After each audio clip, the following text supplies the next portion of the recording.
আমাদের পিছনে ফেরেশতা কতজন আছে বলতে পারবেন? হ্যাঁ, 160 জন করে ফেরেশতা আমাদের নবীর উম্মতের, প্রত্যেকটা উম্মতের 24 আওয়ার্স, 24টা ঘন্টা একজন বন্দার পিছনে খেদমত করে যাচ্ছে।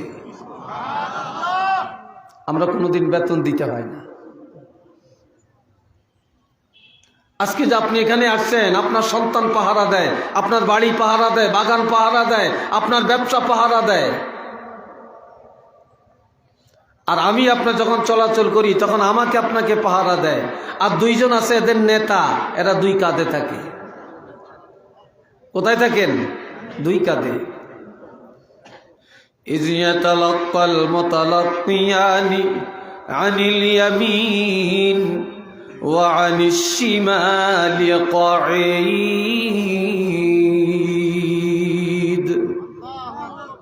একজন ডাইন পাশে, আরেকজন বাম পাশে বসা অবস্থায় আছে, উপবিষ্ট। তবে এটা ঠিকানা, এটা আল্লাহর কোরআনের বিধান, এরা বসা আছে। তবে এই আয়াতের তাফসীরে লেখছে এরা এক অবস্থায় থাকে না। আমরা যখন বসে থাকি একজন ডান কাঁধে, আরেকজন বাম কাঁধে। যখন আমরা দাঁড়াই একজন মাথার উপরে, একজন সামনে, আরেকজন পিছনে। যখন শুইয়া ঘুমাই একজন পায়ের কাছে, আরেকজন মাথার কাছে। যখন হাঁটি একজন সামনে, আরেকজন পিছনে পাহারা দিয়ে যায়, আর বাকিরা এদের নেতৃত্বকে গ্রহণ করে নেয়। সুবহানাল্লাহ বলেন। এরপরে বলছেন ইয়ালামুনা মা তাফআলুন, তোমরা যা করো তারা জানে। তোমরা বসে কি করো, দাঁড়িয়ে কি করো, শুইয়া কি করো, হেঁটে কি করো, দেশে কি করো, বিদেশ কি করো, লন্ডনে কি করো, আমেরিকায় কি করো, জাপানে কি করো, তোমার ঘরে কি করো, সব তারা জানে, রেকর্ড করছে। সুবহানাল্লাহ বলেন না ভাই? তারা রেকর্ড করছে।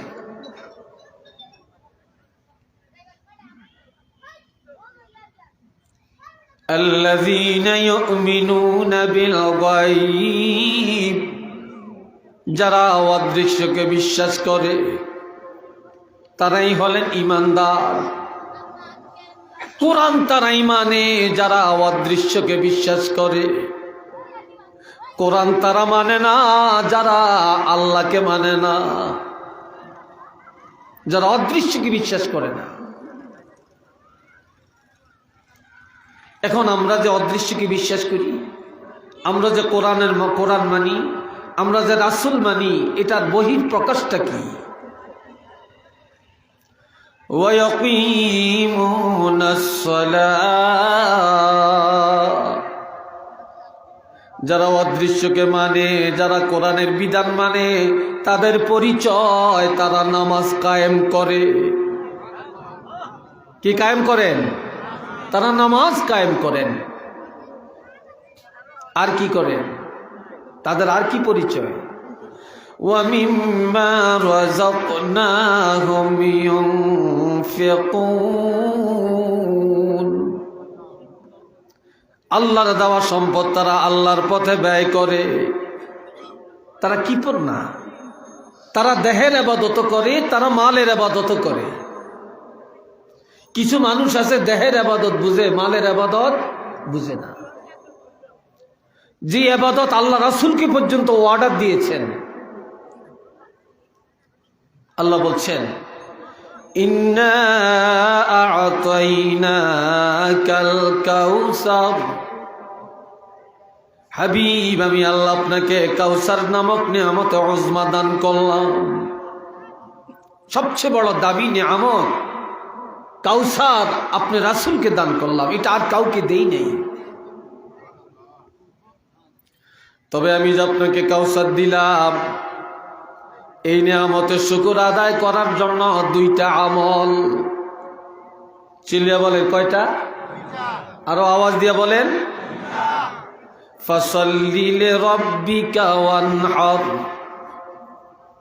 প্রভুর সন্তুষ্টির জন্য নামাজ আদায় করেন আর কোরবানি করেন। নামাজ হলো দেহের ইবাদত, কোরবানি হলো মালের ইবাদত। আপনি যখন দেহের ইবাদত নামাজ আর মালের ইবাদত কোরবানি করবেন, আমি যে এত বড় নিয়ামত আপনাকে দিলাম, এটা শুকর আদায় হয়ে যাবে। উচ্চ আওয়াজে বলেন না সুবহানাল্লাহ।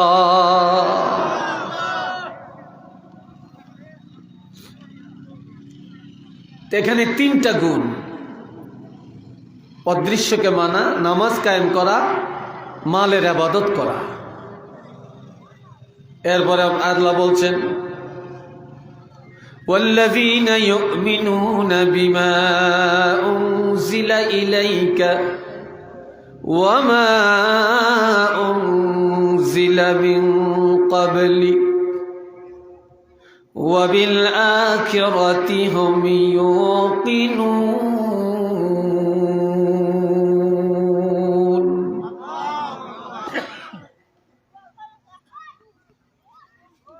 তারাই হলেন ঈমানদার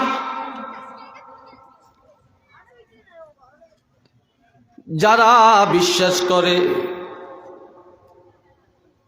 হাবিব আপনার উপরে আমি আল্লাহ যে 30 পারা কোরআন নাজিল করেছি,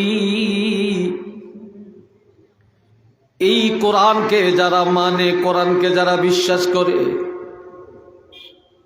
আর আপনার পূর্ববর্তী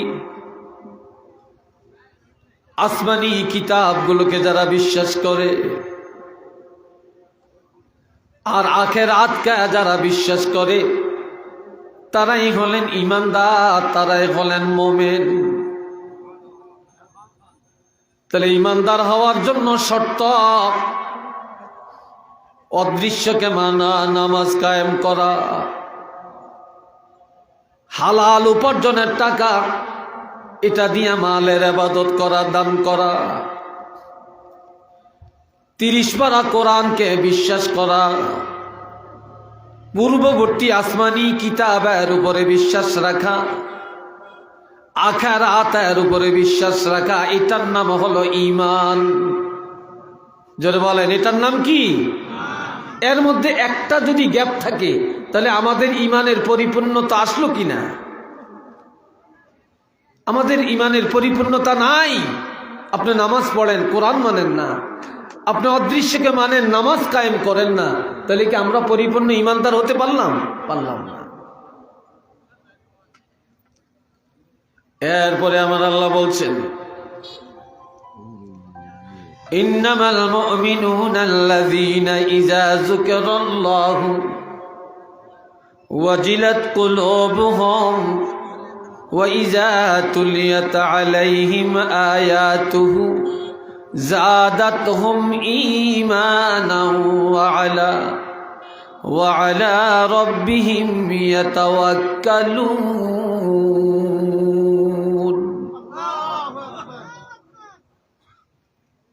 খুব খেয়াল করবেন। আপনারা দাঁড়িয়ে আছেন কেন? কি দাঁড়িয়ে ওয়াজ শোনাটারে খুব আদব মনে করেন নাকি? বসেন, জায়গা আছে, বসে যাবেন। দাঁড়িয়ে থাকবেন কেন? দাঁড়িয়ে আলোচনা শোনা তো আদব না, বসে আলোচনা শোনা এটা হলো আদব। আর যখন জায়গা থাকবে না বসার, তখন দাঁড়াবেন নাকি? তখন দাঁড়াবেন, এখন দাঁড়িয়ে থাকবেন কেন? ঈমানদারের এরপরের কোয়ালিটিটা কি? আপনি যে ঈমানদার, আমি যে ঈমানদারের আর পরিচয় কেউ দিতে পারবে না। কোন ইউনিভার্সিটিতে এরা সার্টিফিকেট পাবেন না। এই সনদ আপনাকে আমাকে অর্জন করা লাগবে।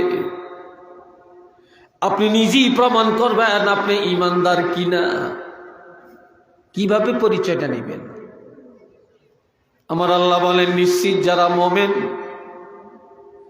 ইযা যুকিরাল্লাহু ওয়াজিলাত কুলুবুহুম, নিশ্চয়ই মুমিনগণ যখন আল্লাহর জিকির করে, মুমিনগণ যখন আলোচনা শোনে, ঈমানদারেরা যখন ওয়াজ মাহফিলে বসে, তখন যারা ঈমানদার জিকির করলে, ওয়াজ শুনলে, আলোচনা শুনলে, ঈমানদারের অন্তর আল্লাহর ভয়ে নরম হয়ে যায়, অন্তর প্রকম্পিত হয়, আর তাদের অন্তরের যত গাদ আছে এগুলো দূর হয়ে যায়। একটু চিল্লিয়া বলুন না সুবহানাল্লাহ। রহমতের ঢেউ শুরু হয়ে যায়।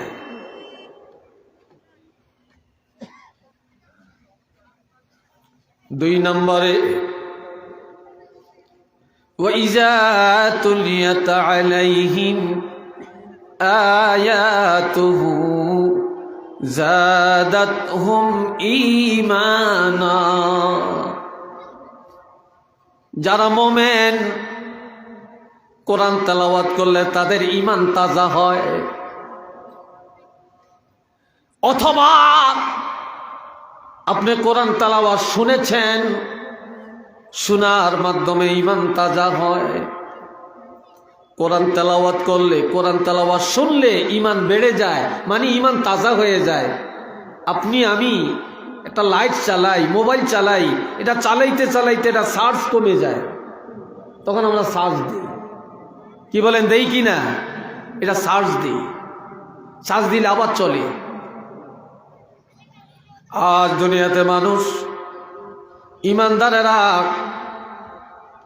দুনিয়ার মাহৌলে, দুনিয়ার অবস্থানে গুনাহ করতে করতে করতে করতে, অপরাধ করতে করতে তাদের ঈমানের সার যখন কমে যায়, যখন কোরআন তেলাওয়াত করে আর কোরআন তেলাওয়াত শুনে যারা ঈমানদার, তখন তাদের ঈমানের সার্জ বেড়ে যায়, ঈমানের সার্জ পরিপূর্ণতার মধ্যে এসে যায়। একটু চিল্লিয়া বলেন না মারহাবা।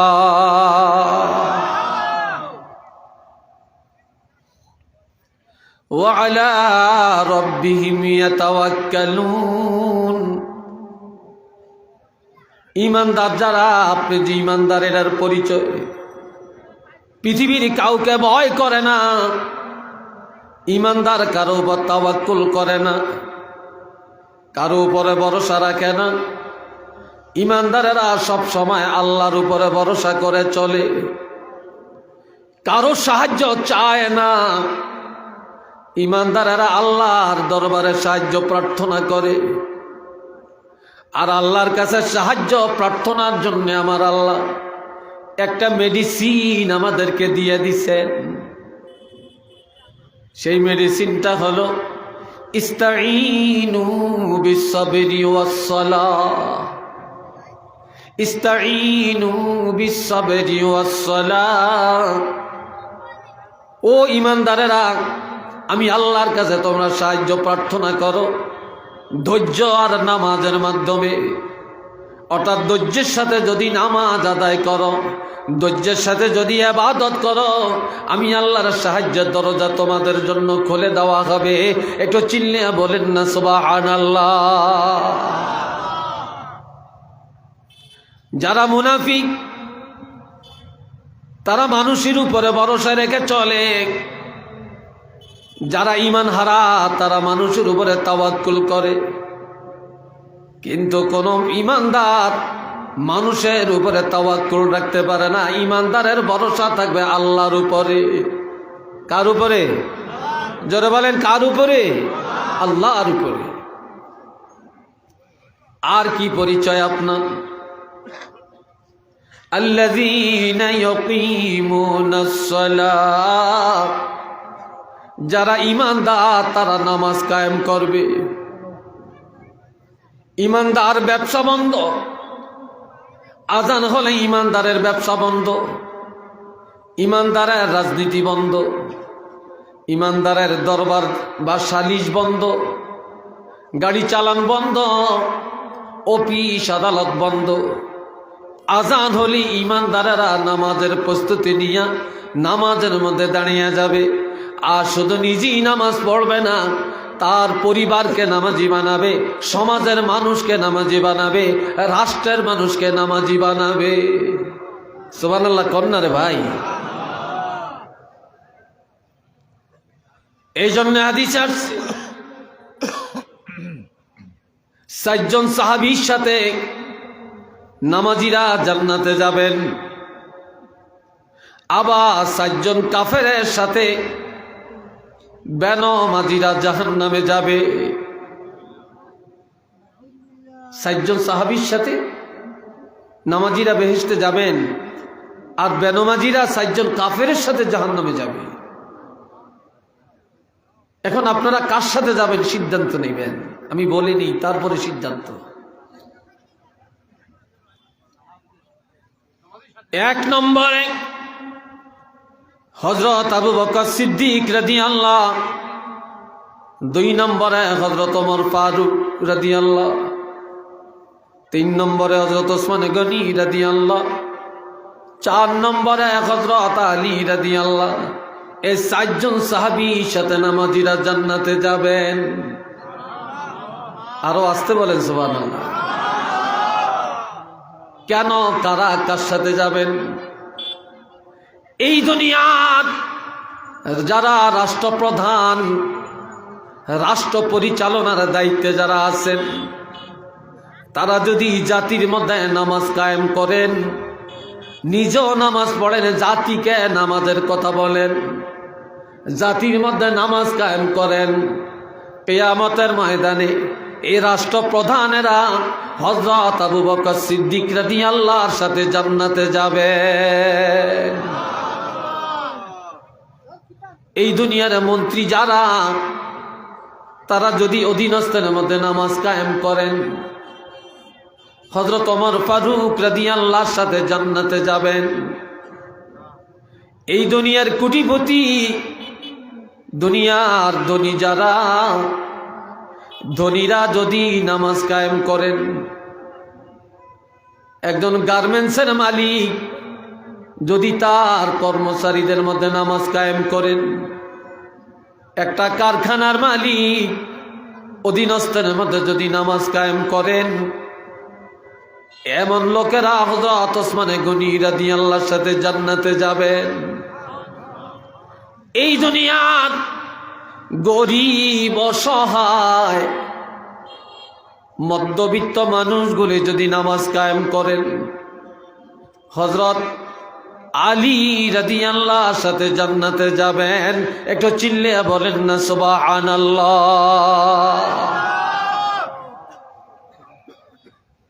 দেশের সরকার যদি জাতির মধ্যে নামাজ কায়েম না করে, জাতিকে নামাজের কথা না বলে, নিজেরা নামাজ না আদায় করে, এক নম্বরে ফেরাউনের সাথে জাহান্নামে যাবে। আরো আস্তে কর নাউজুবিল্লাহ, সবাই জোরে কন। এই দুনিয়ার মন্ত্রীরা যদি নামাজ কায়েম না করে, হামানের সাথে তারা জাহান্নামে যাবে। হামান হলো ফেরাউনের মন্ত্রী। এরপরে এই দুনিয়ার ধনীরা যদি নামাজ কায়েম না করেন, কারুনের সাথে জাহান্নামে যাবে। এই দুনিয়ার রিক্সা চালক, সিএনজি ড্রাইভার, গাড়ির ড্রাইভার, খেটে খাওয়া মানুষ, মধ্যবিত্ত মানুষ যদি নামাজ আদায় না করে, তারা উবাই ইবনে খালফের মতো গরিব কাফেরের সাথে জাহান্নামে থাকবে। একটু চিল্লিয়ে বলেন না নাউজুবিল্লাহ।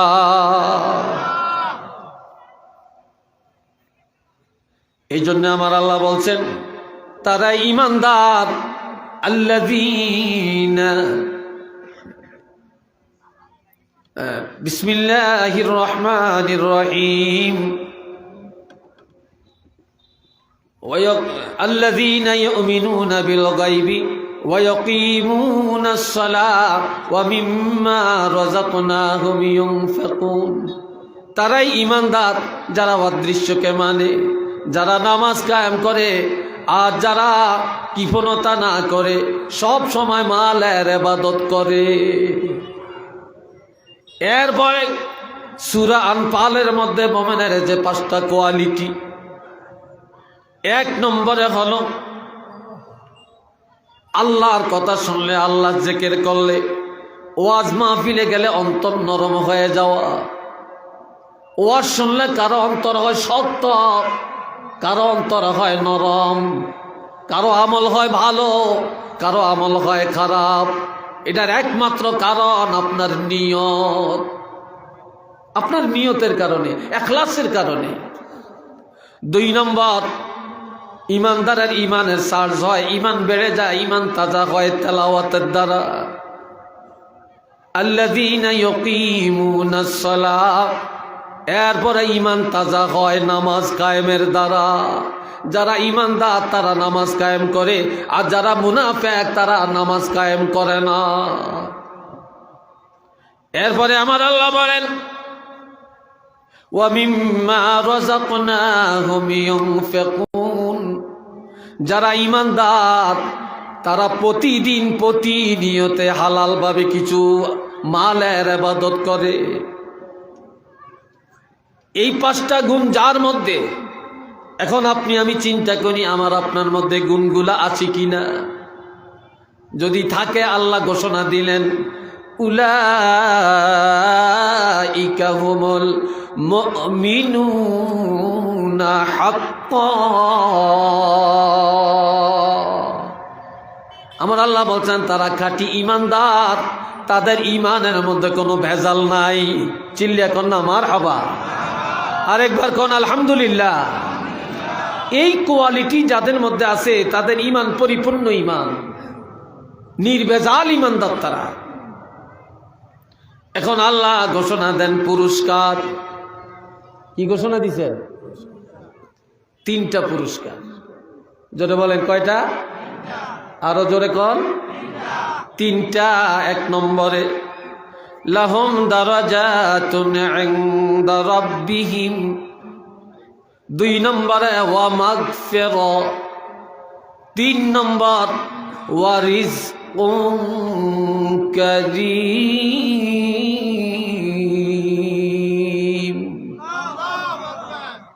এই 3টা পুরস্কার শুনেন। লাহুম দারাজাতুন ইনদা রাব্বিহিম, ইমানদারের জন্য আল্লাহর দরবারে আছে উত্তম পুরস্কার। এর অর্থ জান্নাতের ফয়সালা। আরেকটা তাফসীরে আছে লাহুম দারাজাতুন ইনদা রাব্বিহিম, ইমানদারের জন্য আছে আল্লাহর দিদারের ব্যবস্থা। তবে এই দিদারটা কিভাবে হবে? আমাদের নবীর মেরাজ হইছে কি হয় না? চিল্লিয়া কোন, আরো জোরে কোন। কি স্বপ্নে না সশরীরে? হ্যাঁ, জীবিত অবস্থায় সশরীরে। আর নবীর উম্মতেরা এক কথায় ইমানদারেরা জান্নাতে যাওয়ার পরে আল্লাহর দিদার হবে। কিভাবে আল্লাহ দিদার করাবেন? ইমানদারেরা জান্নাতে যাওয়ার পরে আফসোস করে বলবে, আল্লাহ তোমার জান্নাত আমাদের কাছে ভালো লাগে না, এমন জান্নাত আমরা চাই না। বলবে কেন, কি করলে ভালো লাগবে? আল্লাহ তোমার দিদার পাইলে আমরা, আমাদের মন শীতল হয়ে যাবে। যেই জান্নাতে এসে তুমি আল্লাহরে পাওয়া যাবে না, এমন জান্নাত আমাদের কাছে অশান্তি লাগে। তখন একদল ঘোষণাকারী ঘোষণা করবে, তোমরা যদি আল্লাহকে দেখতে চাও, যাও জান্নাতের প্রথম গেইটে চলে যাও। সব দৌড়াবে, যাইতে যাইতে যাইতে দেখবে বিশাল একটা স্টেজ, বিশাল জান্নাতে একটা প্যান্ডেল। ওই স্টেজের মধ্যে আমার আল্লাহ আসবেন সভাপতি হইয়া, নবীজি আসবেন প্রধান অতিথি হয়ে, সমস্ত নবীরা আসবেন বিশেষ অতিথি হয়ে, আর সমস্ত নবীর উম্মতেরা ইমানদারেরা শ্রোতা হয়ে বসবেন। তবে আমাদের নবীর উম্মতেরা থাকবে সকলের আগে, সকলের আগে থাকবেন।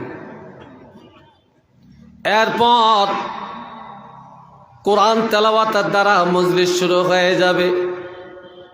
হযরত দাউদ নবী প্রথম কোরআন তেলাওয়াত করবে সূরা মুজাম্মিল। আমার নবী তেলাওয়াত করবেন সূরা ইয়াসিন। আর আমার আল্লাহ তেলাওয়াত করবেন সূরা আর রহমান। এটা আল্লাহু আকবার কর না ভাই।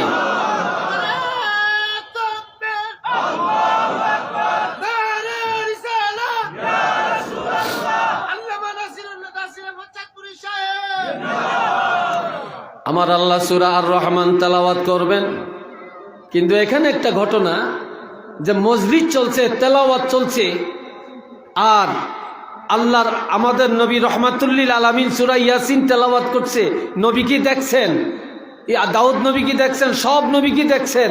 কিন্তু আল্লাহর দিদারের এখন পরিপূর্ণতা আসে নাই। কারণটা বলছি, যখন তেলাওয়াত শুনবে এইবার সব জ্ঞান হারিয়ে ফেলবে। এত স্বাদ, এত মজা।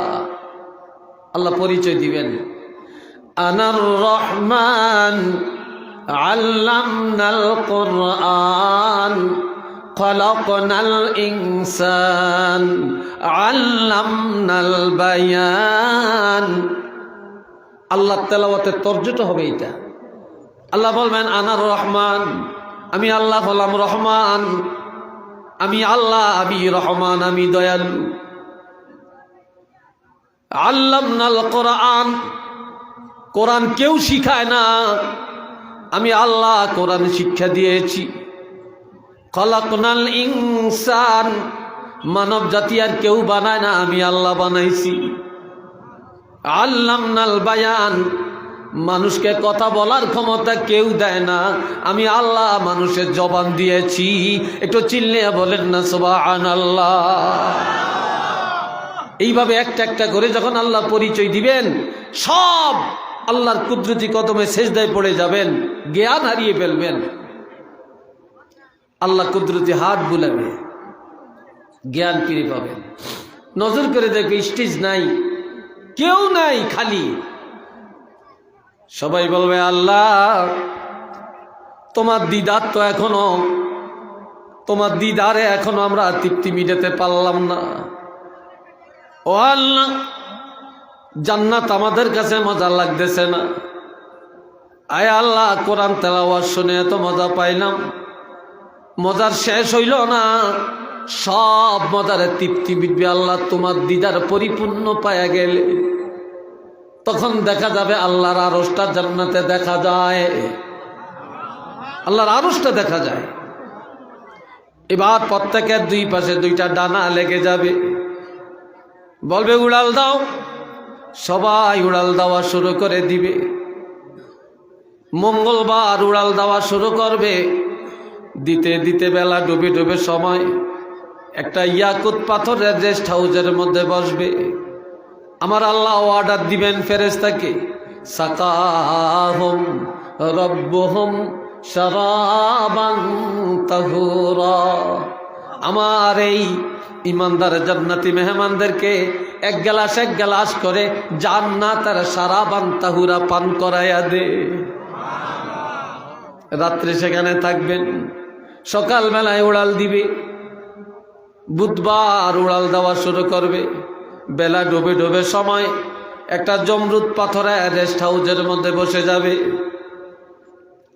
আমার আল্লাহ অর্ডার দিবেন, এক গ্লাস করে করে তাদেরকে জান্নাতের মধু পান করাইয়া দে।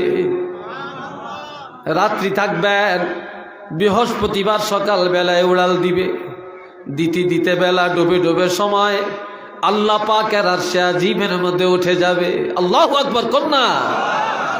এবার আল্লাহর মেহমান, জান্নাতের মেহমান, তখন আরশে আজিমে যাওয়ার পরে এক গ্লাস করে সবাইকে জান্নাতের দুধ পান করাইয়া দিবে।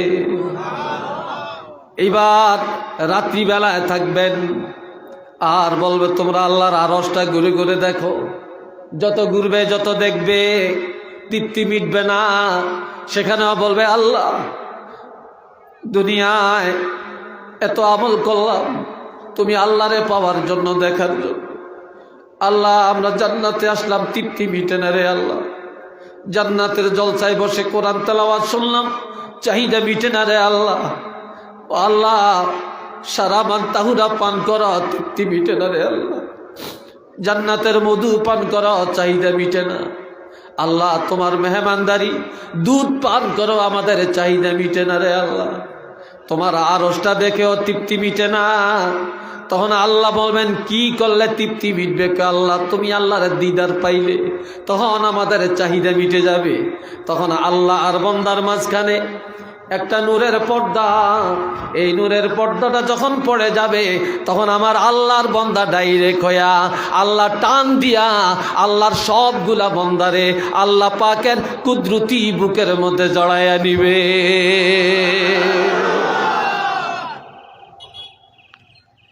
এটার নাম হলো লাহুম দারাজাতুন ইনদা রাব্বিহিম,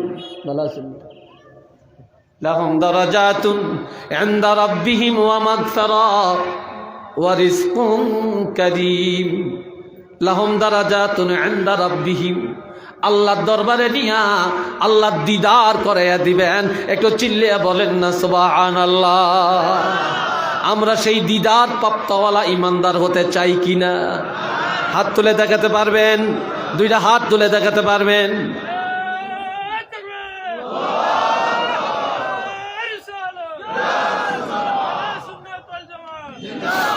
আল্লাহ কবুল করেন। সবাই বলেন আমিন। মোহাব্বতে পড়েন সাল্লাল্লাহু আলা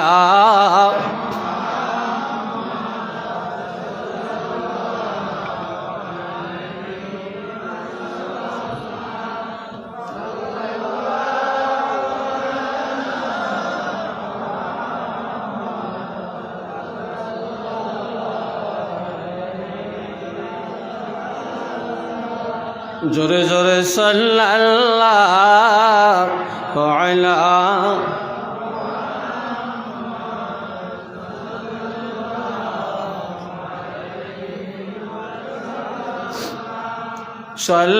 সাল্লাল্লাহু আলা মুহাম্মদ সাল্লাল্লাহু।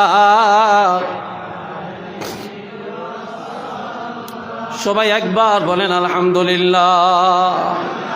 2 নম্বরের পুরস্কার ওয়া মাগফিরা, আল্লাহ ইমানদারকে ক্ষমা করবেন। এটা আল্লাহর ওয়াদা। এটা কার ওয়াদা? আরো জোরে বলেন কার ওয়াদা? কুল ইয়া ইবাদিয়াল্লাযীনা আসরাফু আলা আনফুসিহিম লা তাকনাতু মির রাহমাতিল্লাহ ইন্নাল্লাহা ইয়াগফিরুয যুনুবা জামিআ ইন্নাহু হুয়াল গফুরুর রহিম। এ ভাইরা নে আমার আল্লাহ বলছেন ইমানদারকে দ্বিতীয় পুরস্কার দিবেন ক্ষমা। আল্লাহ কিভাবে ক্ষমা করবেন? ক্ষমার কোয়ালিটিটা কি? অনেক ওলামায়ে কেরাম এখানে আছেন। সগীরা গুনাহ এটার জন্য তওবা শর্ত না। আপনি যদি নেক আমল করেন সগীরা গুনাহ মাফ। মাহফিলে আসছেন গুনাহ মাফ। পিতামাতার খেদমত করেছেন গুনাহ মাফ। নামাজে গেছেন গুনাহ মাফ। মসজিদে গেছেন গুনাহ মাফ। দান সদকা করেছেন গুনাহ মাফ। তওবা করেছেন কবিরা গুনাহ মাফ। সুবহানাল্লাহ বলতেন না? তওবার দ্বারা কবিরা গুনাহ মাফ। আবার তওবা করলে গুনাহ মাফ হয় না। আপনি পরের হক নষ্ট করেছেন, তওবার দ্বারা আল্লাহ এটা ক্ষমা করবে না। মা বাপের মনে ব্যথা দিয়েছেন, তওবার দ্বারা ক্ষমা হবে না। আপনি গীবত করেছেন, তওবার দ্বারা ক্ষমা হবে না। আপনি সুদ খেয়েছেন, তওবার দ্বারা গুনাহ ক্ষমা হবে না। বিবাহে যৌতুক লয়েছেন, তওবার দ্বারা এটা ক্ষমা হবে না। আপনি আইল কাটিয়া নিজের জমিনটা বড় করেছেন, তওবার দ্বারা এটা ক্ষমা হবে না। কাজী এটা তওবা হলো। সুদ করে তওবা হলো সুদের টাকা ফিরিয়ে দেওয়া। ঘুষ করে তওবা হলো ঘুষের টাকা ফিরিয়ে দেওয়া। পরের হক খাওয়াই না তওবা হলো তার যার হক তারে ফিরিয়ে দেওয়া। কথা বুঝাচ্ছি কিনা? মা বাপের নফরমানের তওবা হলো পিতা মাতার কাছে যে ক্ষমা চাওয়া। বুঝছেন কিনা? পরের হক নষ্টকারী তওবা হলো তার হক তার কাছে ফিরিয়ে দেওয়া। যার গীবত করেছেন তার তওবা হলো যার গীবত করেছেন তার কাছে যে ক্ষমা চাওয়া। তাহলে আল্লাহ আপনাকে মাফ করবেন। কিন্তু তার কাছে না যায় আপনি তওবা করবেন, আমার আল্লাহর ক্ষমতা আছে, তারপরও আল্লাহ ক্ষমা করবে না। আর ক্ষমা করবেন আমার আল্লাহ রোগের দ্বারা, কঠিন মুসিবতের দ্বারা, ইমানদারের গুনাহগুলি আল্লাহ ক্ষমা করবেন, তওবার দ্বারা ক্ষমা করবেন। আবার কিছু কিছু গুনাহ ক্ষমা করবেন। মৌতের সময় কঠিন একটা রোগ দিবেন। আমাদের দেশে মৌতের সময় কারো যদি কঠিন রোগ হয়, কিছু কিছু মানুষ সমালোচনা করে, এই লোকটার এত কঠিন রোগ কেন হলো, এই লোকটা তো ভালো মানুষ, নিশ্চয়ই কোনো গুনাহ করছে, এই জন্য আল্লাহ তারা সাজা দেয়। না, নাউজুবিল্লাহ, এটা বলা যাবে না। কারণ যে যত বড় আলেম, যে যত বড় বুজুর্গ, যে যত বড় নেককার, মৃত্যুর আগে তার কষ্ট হবে তত বড়।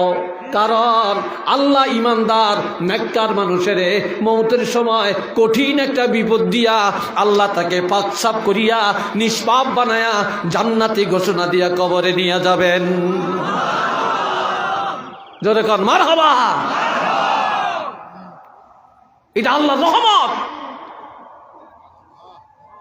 এরপরে কবরে যাওয়ার পরে ছেলে দোয়া করছে, মেয়ে দোয়া করেছে, ছাত্ররা ওস্তাদের জন্য দোয়া করছে, ক্ষমা চাইছেন। আল্লাহ এই দোয়ার কারণে কবরে যাওয়ার পর ক্ষমা করে দিবেন। আবার কাউকে ক্ষমা করবেন কিয়ামতের ময়দানে। আল্লাহু আকবার কন্যা। জীবিত থাকতে বন্দার প্রতি আল্লাহর যত দয়া, মৃত্যুর পরে আল্লাহর দয়াটা হাজার হাজার গুণ বেড়ে যায়। কিয়ামতের ময়দানে লক্ষ লক্ষ গুণ বেড়ে চলবে। জাহান্নামে গেলে কোটি কোটি গুণে বেড়ে চলবে। এটা জোরে বলেন না সুবহানাল্লাহ। কিয়ামতের ময়দানে আল্লাহ কিভাবে ক্ষমা করবেন? আপনি ইমানদার, এমন কিছু গুনাহ যে গুনার কারণে ফেরেশতারা ধাক্কায়া ধাক্কায়া জাহান্নামে নিয়ে রওনা করছে। এখন কিছু দূর যাওয়ার পর থমকিয়ে দাঁড়াবে, পিছনের দিকে তাকাবে। তখন তাকে ফেরেশতারা জিজ্ঞাসা করবে, তোমরা দাঁড়াইলা কেন? দাঁড়াইছি আল্লাহর একটা ঘোষণা। আল্লাহর ঘোষণাটা এখনো কার্যকর হয় না। আমরা ইমানদার, কিন্তু দুনিয়াতে যত অন্যায় করেছি, কোনো দিন আল্লাহ খানা বন্ধ করে না, বাতাস বন্ধ করে না, পানি বন্ধ করে না, আগুন বন্ধ করে না, রিজিক বন্ধ করে না, জমিনের ফসল উৎপাদন বন্ধ করে না। আজ আল্লাহ নিষ্ঠুর হইয়া আমাদেরকে জাহান্নামে ফেলে দিবে। কি কারণে? আল্লাহ তো বলেছেন ইমানদারকে আল্লাহ ক্ষমা করবেন। ইন্নাল্লাহা ইয়াগফিরুয যুনুবা জামিআ। ইমানদারের সব গুণ আল্লাহ ক্ষমা করবেন। আল্লাহর ওয়াদা এখনো পুরা হয় না। এই জন্য আমরা দাঁড়িয়ে গেলাম, পিছনে তাকাইলাম, আল্লাহ নি ডাক দিয়া আমাদেরকে ক্ষমা করে দেন।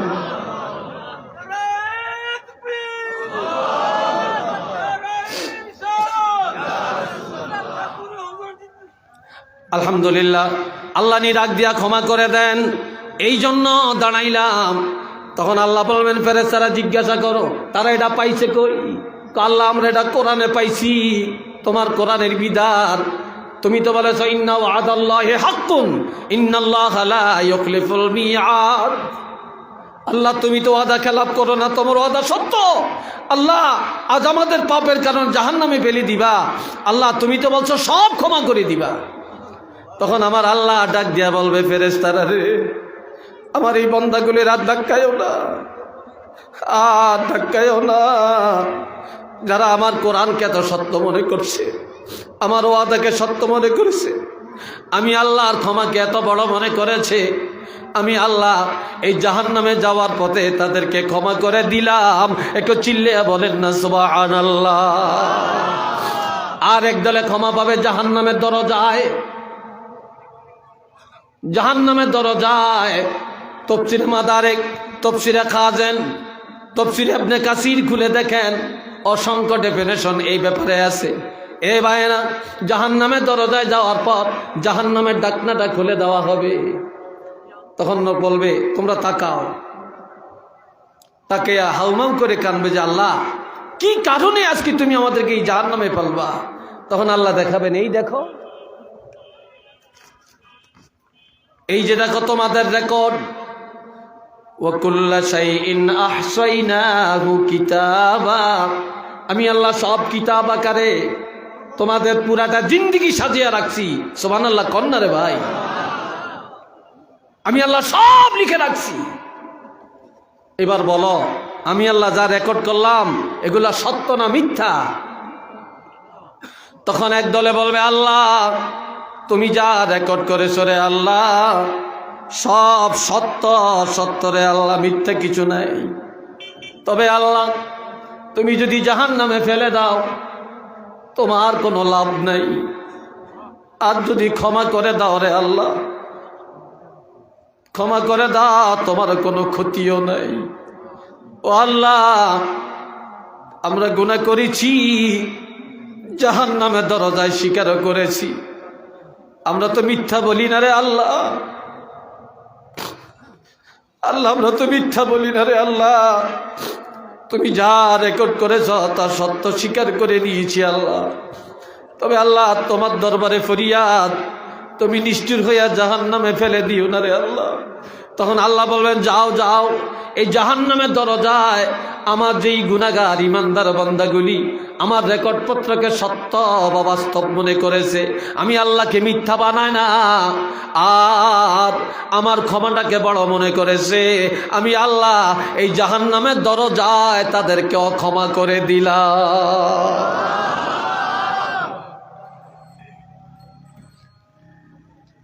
এটা হলো ইমানদারের জন্য আল্লাহর পক্ষ থেকে পুরস্কার। এরপরের পুরস্কার ওয়ারিজকুম কারীম, ইমানদারের জন্য সম্মানজনক রিজিকের ফয়সালা। এর অর্থ রিজকে হালাল, রিজকে হালাল। ইমানদাররা হারাম খাবে না, হারাম পথে যাবে না। যাদের ইমানের পরিপূর্ণতা আছে তারা সুদের আড্ডায় যেতে পারে না, তারা ঘুষ খাইতে পারে না, তারা পরের হক খাইতে পারে না, তারা জুলুম করতে পারে না, তারা অন্যায় করতে পারে না। যাদের ইমান আছে তারা সব সময় হালাল রিজিকের পিছনে দৌড়াবে। একজন বুজুর্গ মানুষ 3 দিন অনাহারি, এই 3 দিনে হারাম খাওয়ার অনেক সুযোগ ছিল, সে হারাম খায় না, 3 দিন না খায়া এবার বাগানে ঢুকছে, দেখি কোনো হালাল খানা পাওয়া যায় কিনা। বিশাল একটা বাগান, বাগানে ঢুকো সে কোনো খাবার পায় না। দেখছে একটা মরা পাখি বাগানের ভিতরে এইভাবে পড়ে আছে। এই মরা পাখিটা দেখে ডানে দেখে, বামে দেখে, পিছনে দেখে, সামনে দেখে, কাউকে দেখে না। তখন সে ভাবছে আমি তো আর বাঁচতে পারছি না, আমি মরা পাখিটা হাতে নিলাম, এর থেকে কেটে আমি গোপনে কিছু খায়া আপাতত আমার জীবনটা একটু রক্ষা করি। এমন সময় একজন ধনী মানুষ সে নিয়ত করেছে তার হালাল ব্যবসার টাকা, হালাল ব্যবসার টাকা একজন গরিবের সদকা করবে, দান করবে। সে অনেক গরিব দেখছে, পছন্দ হয় না, দানও করে না। এই লোকটাও বলে দেখি আমি ভালো কোনো গরিব পাই কিনা, আমি একটু বাগানে যাই। সেও বাগানে গেছে, বাগানে গিয়ে এবার নজর করে দেখে এই লোকটা পাখি হাতে করে হাঁটতেছে, পাখি হাতে, মরা পাখি। কিছু তো যাওয়ার পরে ডাক দেয় ভাই দাঁড়াও। দাঁড়াইছে, বলে আমি আমার হালাল কিছু ব্যবসার টাকা আমি নিয়ত করেছি সদকা করব, তবে আমি ভালো গরিব পাই না, আমার পছন্দ হয় না, তোমাকে দেখে আমার ভালো লেগেছে, এই নাও আমার হালাল টাকা তোমাকে দান করলাম। সুবহানাল্লাহ, আরেকটু আওয়াজ দিয়ে বলা যায় না? আমার হালাল টাকা তোমাকে দান করলাম।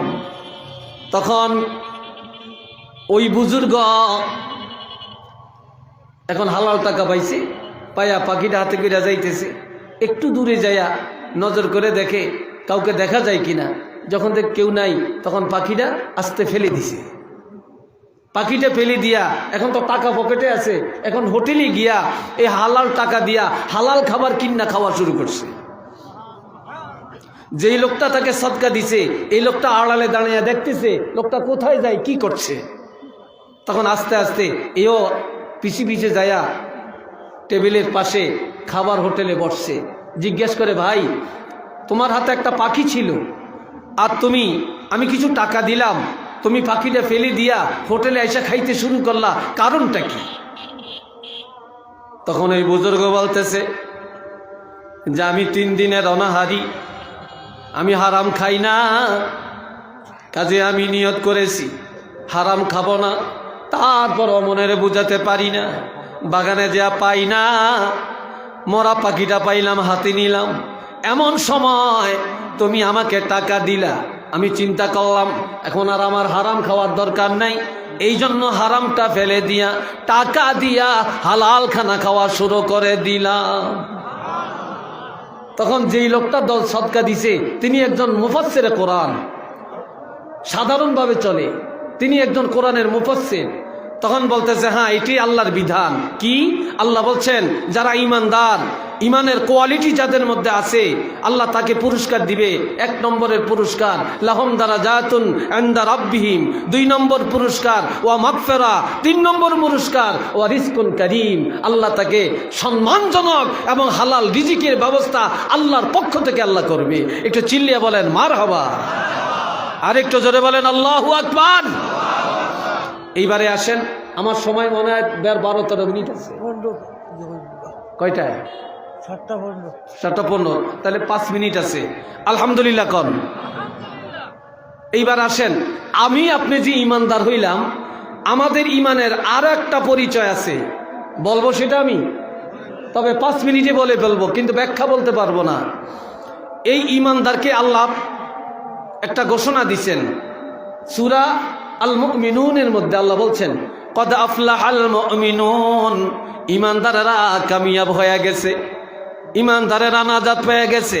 কারণ আল্লাযীনা হুম ফি সালাতিহিম খাশিউন, ইমানদারেরা তাদের নামাজে আল্লাহকে ভয় করে। কারো ভয়ে নামাজ পড়ে না, ইমানদারেরা আল্লাহর ভয়ে নামাজ পড়ে। সুবহানাল্লাহ বলতেন না? আপনারা দাঁড়াইছেন কেন এতজন? কেন দাঁড়াইছেন? দাঁড়াবেন না, বসেন, কথা শেষ। 2 নম্বরে ওয়াল্লাযীনা হুম আনিল লাগবি মুরিদুন, ইমানদারেরা নিরর্থক কথা, বেসরা কথা, বেহুদা কথা থেকে জবানটা বাঁচিয়ে রাখবে। বেহুদা কথা বলবে না, অশালীন কথা বলবে না, গালমন্দ করবে না, জবানকে হেফাজত করে রাখবে। 3 নম্বরে ওয়াল্লাযীনা হুম লিযাকাতি ফাইলুন, ইমানদারেরা 1 টাকা পর্যন্ত হিসাব করে যাকাত আদায় করবে। ইমানদারেরাই যাকাত আদায় করবে, বেঈমান মুনাফিকরা করবে না। 4 নম্বরে ওয়াল্লাযীনা হুম লিফুরুজিহিম হাফিজুন, ইমানদারেরা তাদের লজ্জাস্থান হেফাজত করে। ইমানদাররা পর্দা করে, মুনাফিকরা পর্দা করে না। ইমানদাররা পর্দা করে এবং লজ্জাস্থান হেফাজত করে রাখে। এরপরে 5 নম্বরে ওয়াল্লাযীনা হুম লিআমানাতিহিম, মাঝখানে আরেকটু আয়াত আছে, যেহেতু ওটার ব্যাখ্যা এখন করতে পারবো না, এই জন্য মাঝখানে একটু বাদ রাখলাম, শুধু পয়েন্টটা বলে যাই। ওয়াল্লাযীনা হুম লিআমানাতিহিম, ইমানদারেরা আমানত রক্ষা করে, আমানতের খেয়ানত করে না, একজনের সম্পদ আরেকজনে নষ্ট করে না, একজনের কথা আরেকজনের কাছে বলিয়া সমাজের মধ্যে ফিতনা লাগায় না। এরপরে 6 নম্বর ওয়াহদিহিম রাউন, ইমানদারেরা ওয়াদা রক্ষা করে, কোনোদিন ওয়াদা খেলাপ করে না। ইমানদারেরা ওয়াদা রক্ষা করে। ওয়াদা খেলাপ করা মুনাফিকের আলামত, আর ওয়াদা রক্ষা করা এটা ইমানদারের আলামত। সুবহানাল্লাহ বলতেন না?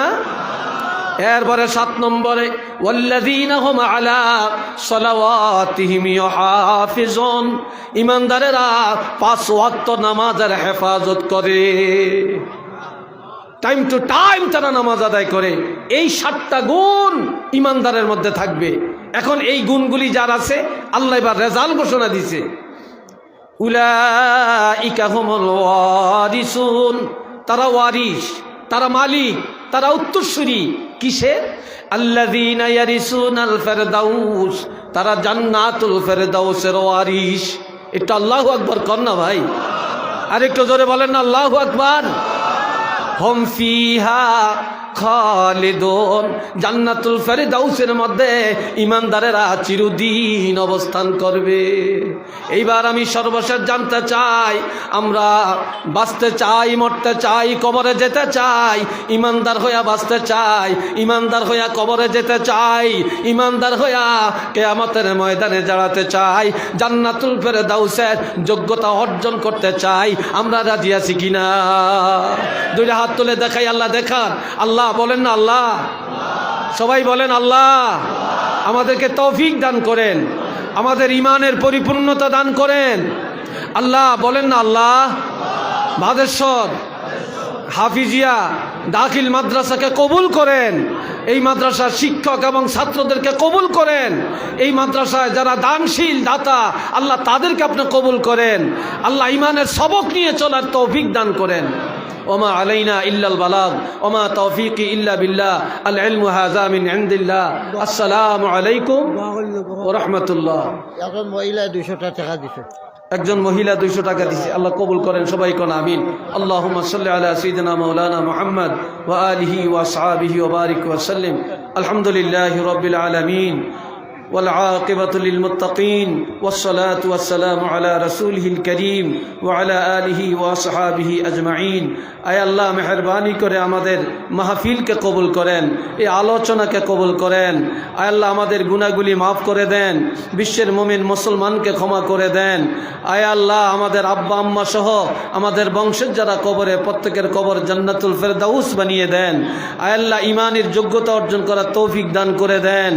আয় আল্লাহ আল্লামা সাহেব কাবলা ফুলতুলি রহমতুল্লাহ আলাইহির দরজা বুলন্দ করে দেন।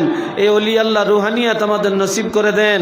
হযরত শাহজালাল ইয়ামানি রহমতুল্লাহ আলাইহি 360 আউলিয়ার রুহানিয়াত আমাদের নসিব করে দেন। আয় আল্লাহ এই মাদ্রাসা কবুল করেন, মাদ্রাসার শিক্ষক ছাত্র সবাইকে কবুল করে নেন। আল্লাহ মাদ্রাসার কমিটির সকল ভাইদেরকে কবুল করে দেন। আল্লাহ এই মাদ্রাসায় যারা সব সময় দান সদকা করেন আল্লাহ সবাইকে কবুল করেন। আজকের এই জলসাকে আল্লাহ নাজাতের জরিয়া বানিয়ে দেন। আয় আল্লাহ নাজাতের জরিয়া বানিয়ে দেন। আল্লাহ আমাদের জান মাল ইমান ইজ্জতকে হেফাজত করেন। অসংখ্য ওলামায়ে কেরাম হাত তুলেছেন, আল্লাহ যাকে পছন্দ করেছেন আল্লাহ তার উসিলায় আমাদের মুনাজাতকে কবুল করেন। ওয়া সাল্লাল্লাহু তাআলা আলা খায়রি খালকিহি মুহাম্মাদিন ওয়া আলিহি ওয়া আসহাবিহি আজমাইন বিহাক্কি লা ইলাহা ইল্লাল্লাহু মুহাম্মাদুর রাসূলুল্লাহ।